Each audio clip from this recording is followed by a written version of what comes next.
Hello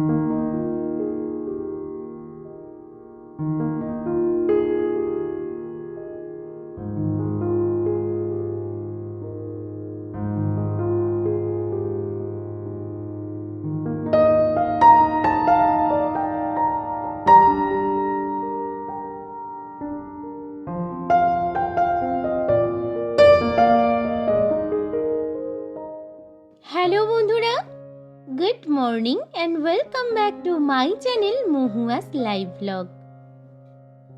আমি মহুয়া এসেছি আরও একটা নতুন ব্লগের সাথে। আমার নতুন ব্লগে তোমাদের অনেক অনেক স্বাগত জানাই। তো বন্ধুরা, সবার আগে বলো কেমন আছো সবাই তোমরা? আশা করি ঠাকুরের কৃপায় তোমরা সবাই খুব ভালো আছো, সুস্থ আছো। আমরাও কিন্তু খুব ভালো আছি। প্রত্যেক দিনের মতো আজকে সকালেও কিন্তু 7টার ঠিক একটুখানি আগেই ঘুম থেকে উঠেছি। মানে ওটাই হচ্ছে আমার ঘুম থেকে ওঠার বেস্ট টাইম। প্রত্যেক দিন না এই শীতের জন্য চেষ্টা করলেও আর কি ঘুম থেকে ঠিক সময় মতো উঠতেই পারছি না। আর উঠেই আগে চলে এসেছি পাশের ঘরটাতে। পাশের ঘরটা প্রত্যেক দিনই ঠিক অগোছালোই থাকে। আর এটা কেন হয় জানো? প্রত্যেক দিন রুদ্র ওঠে ঠিক সকাল 5:30টায়। ক্লাস 7-এ ওঠার পর থেকে না এটা ওর একটা অভ্যাসে পরিণত হয়ে গেছে বলতে পারো, যে ঠিক রাত্রিতে ঘুমোতে যাওয়ার আগে ও 5:30টার অ্যালার্মটা দিয়ে রাখে, আর ঠিক সকাল 5:30টা বাজলেই কিন্তু ঘুম থেকে উঠে পড়ে। যেহেতু সকাল 7টা থেকে ওর টিউশন থাকে, 5:30টার সময় উঠে মোটামুটি আধা ঘন্টার মধ্যে ওর কাজগুলো সেরে নিয়ে ও কিন্তু একটু পড়াশোনা করে নেয়। মানে এটা তো আমরা ছোট্ট থেকেই জানি যে, বা ধরো না মায়েদের কাছেও আমরা যখন বকা খেতাম তখন মায়েরাও এই কথাটা বলতেন যে কোথাও যাবার আগে কিন্তু একটুখানি পড়াশোনাগুলো ঝালিয়ে নিতে হবে। তো সেই কারণেই কিন্তু এটা বলে বলে আজকে বলতে পারো ওরও একটা অভ্যাসে পরিণত হয়ে গেছে যে 7টা থেকে যখন টিউশনটা থাকে তার আগে মোটামুটি 1 ঘন্টা হলেও ও একটুখানি পড়াশোনা করে নেয়। তো সেই কারণে পাশের ঘরটা গুছিয়ে সোজা বেডরুমটা গুছিয়ে নিলাম। তোমাদের দাদাভাই যেহেতু একটু শুয়েছিলেন, আর আমি চলে এলাম টিফিনের জন্য। প্রত্যেক দিন সকালটায় একটা চিন্তা থাকে আমাদের গৃহিণীদের, যে সকালবেলায় টিফিনটা কি করব। তো দেখলাম একটু বিট, গাজর, বিনস এগুলো সমস্ত রয়েইছে, তো সেটা দিয়ে একটু তরকারি করে ফেললাম, আর সঙ্গে রুটি। যেহেতু আমাদের সাপ্তাহিক স্যালারি আর বাড়িতে তো আমাদের কাজ হচ্ছে, তোমরা মোটামুটি অনেকেই জানো। তো এই সপ্তাহের একদম প্রথমেই মানে শনিবার যদি স্যালারিটা পাওয়া হয়, আর ব্যাস রবিবারেই হয়ে যায় অর্ধেক খরচা। আর তার উপরে তো এই ঘরের কাজ হচ্ছে, এই কাজের পেছনেই কিন্তু বেশি খরচা হয়ে যাচ্ছে। তো যাক, যেরকম আছে সেরকম ভাবেই চালাতে হবে। আজকে রুদ্রর পছন্দের একটা রান্না করব, সেটা হচ্ছে এই সয়াবিন। সয়াবিনটা হচ্ছে রুদ্রর একদম ফেভারিট। তো আমারও মোটামুটি ভালো লাগে। জানি যে সয়াবিনটা কিন্তু বাচ্চাদের পক্ষে ভীষণই ভালো।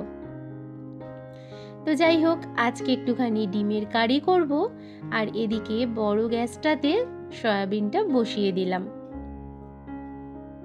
আমার আজকে একটু খুব তাড়াহুড়ো রয়েছে। যতটা তাড়াহুড়োর মধ্যে কাজটা সেরে ফেলা যায় ততটাই মঙ্গল।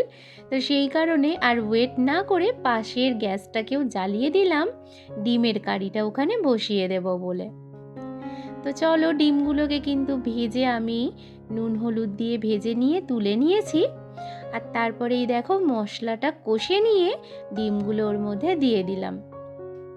যখন একটু তাড়াহুড়ো থাকে এইভাবে দুটো গ্যাসকে জ্বালিয়ে দিলে আর কোনো টেনশনই থাকে না। তো এই দিকে সয়াবিনটা হয়ে গেছে, একটু গরম মশলা দিয়ে দিলাম, আর দিয়ে ওটাকে নামিয়ে নেব। পাশের ছোট গ্যাসটাতে এতক্ষণ ধরে ডিমের কারিটা হচ্ছিল, তো দেখলাম একটু দেরি হচ্ছে, ওটাকে আবার বড় গ্যাসের মধ্যে ট্রান্সফার করে শেষ করে নিলাম। রুদ্রর জন্য একটু তুলে নিচ্ছি, ওর ভাতটা ঠান্ডা করতে দিতে হবে। তোমরা তো দেখলেই রুদ্রর জন্য ভাতটা আমি ঘরে ঠান্ডা করতে দিয়ে দিয়েছি। যেহেতু ও স্কুল যাবে সেহেতু ওর একটু তাড়াহুড়ো আছে, তো গরম জিনিসটা একদমই খেতে পারে না। আর এদিকে আমি চলে এসেছি দেখো দালানটা তোমাদের দেখাতে। ওটার যা অবস্থা, সকালের দিকে ওটাকে আর প্রায় সময় পরিষ্কার করা হয়ে ওঠে না, কেননা সেই তো আবার ধুলো বালি এই সমস্ত হতেই থাকবে, তো সেই জন্য ওটাকে আর পরিষ্কার করি না। ঘর দুটোকে সকালবেলা মোছামুছি করে নিই, নিয়ে কিন্তু আমার কাজগুলো সেরে নিই।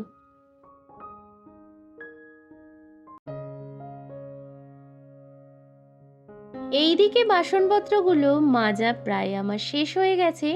কড়াইটাকে আলাদা করেই না রেগুলারলি মাজতে হয়। আর আজকে একটুখানি কেন জানি না বেশি পরিমাণেই কিন্তু পেছনের দিকটাতে পুড়ে গিয়েছিল, তো সেটাকে একটু ওঠাতে কষ্টই হয়েছে।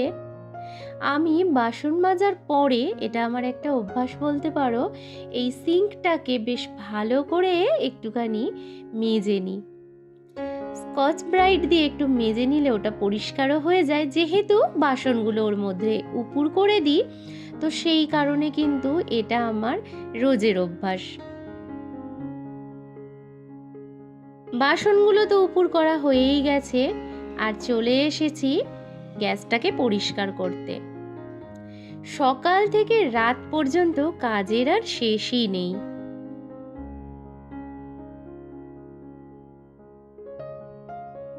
মাঝখানে প্রায় অনেকটা টাইম কিন্তু আমি বাইরেই কাটিয়ে নিয়েছি।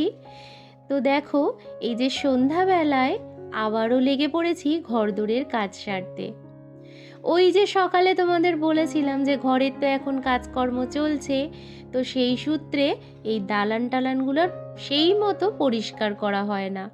তো সেই বিকেল বেলায় আবার ডিউটি থেকে ফিরে লেগে পড়তে হয় ঘরের কাজে। এইগুলো তো পরিষ্কার না করলেই নয়, আর ধুলো বালি চারিদিকে যেহেতু লেগেই রয়েছে, তো সেহেতু ওটাকে পরিষ্কার না করলে চলাফেরা করতেও অসুবিধা হয়ে যাবে।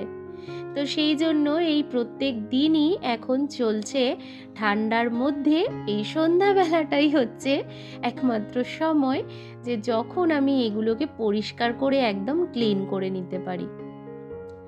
ওই যে তোমাদের বলেছিলাম যে সকাল থেকে রাত পর্যন্ত মানে চলতেই থাকে, সকাল থেকে রাত পর্যন্ত এইভাবে আমার কাজগুলোকে আমি কমপ্লিট করি।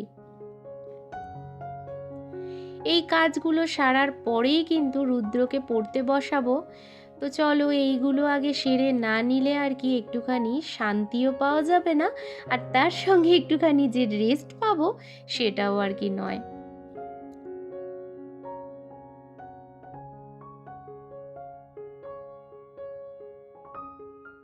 সন্ধ্যাবেলা এই ঠান্ডার মধ্যে কিন্তু জল ঘাঁটতে একদমই ভালো লাগে না, কিন্তু কি করব বলো, ঘরদোরে যেহেতু কাজ চলছে, তো আমরা না করলে এগুলো আর করবেটাকে। তো সেই কারণেই এই ঘরদোরগুলোকে একেবারে ঝাড়া মোছা সমস্ত কিছু করে নিচ্ছি।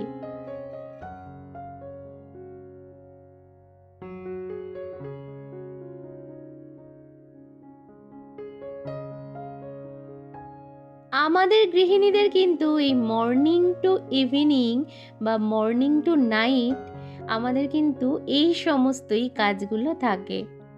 তো সেইগুলোই আর কি তোমাদের সঙ্গে শেয়ার করার মতো। তো যাক সেসব কথা, আমার কিন্তু ঘরদোরগুলো মোছা হয়ে গেছে, আর এদিকে যে বাসনপত্রগুলো সকালবেলা রেখে গিয়েছিলাম সেগুলো রুদ্র তুলে দিয়েছিল। খাবারের বাসনগুলো যেহেতু রুদ্র এসে প্রায় মাঝামাঝি করেই রেখেছিল, সেগুলোকে তুলে নিলাম, আর তুলে নিয়ে চলে এলাম জামা কাপড়গুলো গোছানোর জন্য।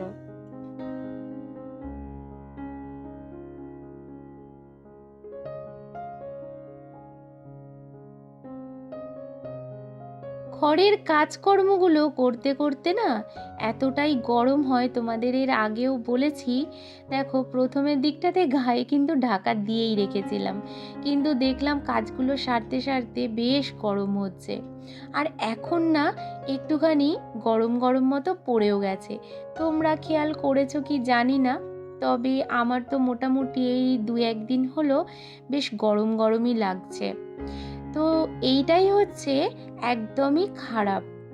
এই বেশ কিছুটা সময় ঠান্ডা আবার কিছুটা সময় গরম হওয়া, এটা সত্যি সত্যি বিশেষ করে বাচ্চাদের পক্ষে কিন্তু একদমই খারাপ।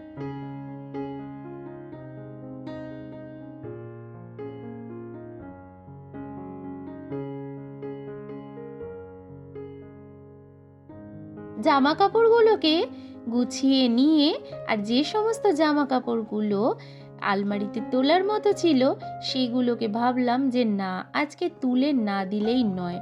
মানে একটা একটা করে না গোছাতে থাকলে ওগুলো আর গোছাতেই পারবো না। শীতের জন্য তো অনেক জামা কাপড় বেরিয়েওছে, তো সেইগুলোকে চলো আগে আস্তে আস্তে করে তুলে নিই।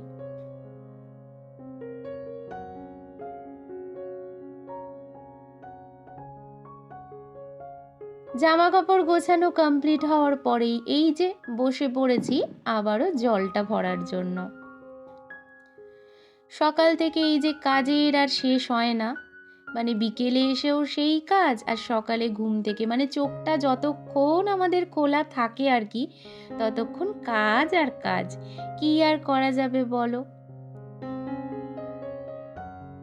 সারাদিনের কাজকর্মগুলো সারার পরে একটুখানি রেস্ট নিচ্ছিলাম, আর তখনই রুদ্র এসে জানালো যে মা, ছাড়ো, আজকে তোমার বদলে সন্ধ্যাটা কিন্তু আমিই দেব। তো যেমন ভাবা তেমনি কাজ, রুদ্র চলে গিয়েছিল উপরের সন্ধ্যা দিতে, আর নিচে এসেও সন্ধ্যাটা দিয়ে নিল। আজ আগমন ঘটেছে মহাদেবজির রুদ্রর এই পড়ার টেবিলে।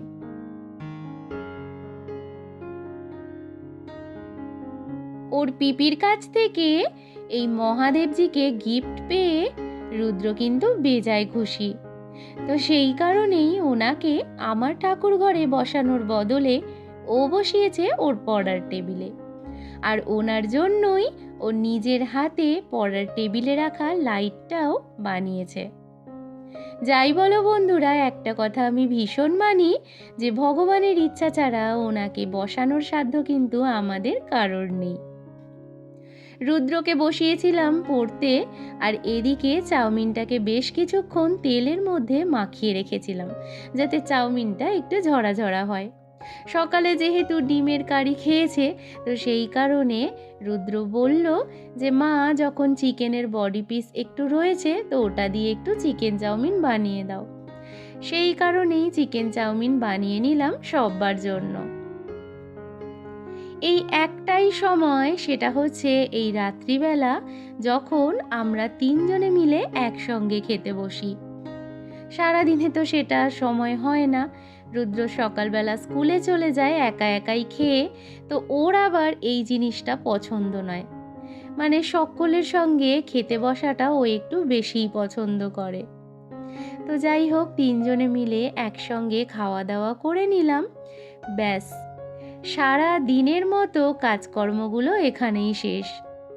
সকাল থেকে রাত পর্যন্ত রুটিনটা তোমাদের সঙ্গে শেয়ার করলাম, আর এইবার একটুখানি পিঠটাকে বিছানায় ঠেকানোর সময় এসে গেছে বন্ধুরা। তো চলো তাহলে আজকের মতো ভিডিওটা তাহলে এখানেই শেষ করি। আর ভিডিওটা তোমাদের কেমন লাগলো আমাকে কিন্তু কমেন্ট করে জানাতে অবশ্যই ভুলো না। যদি ভালো লেগে থাকে তো প্লিজ একটা লাইক করো, একটা কমেন্ট করো।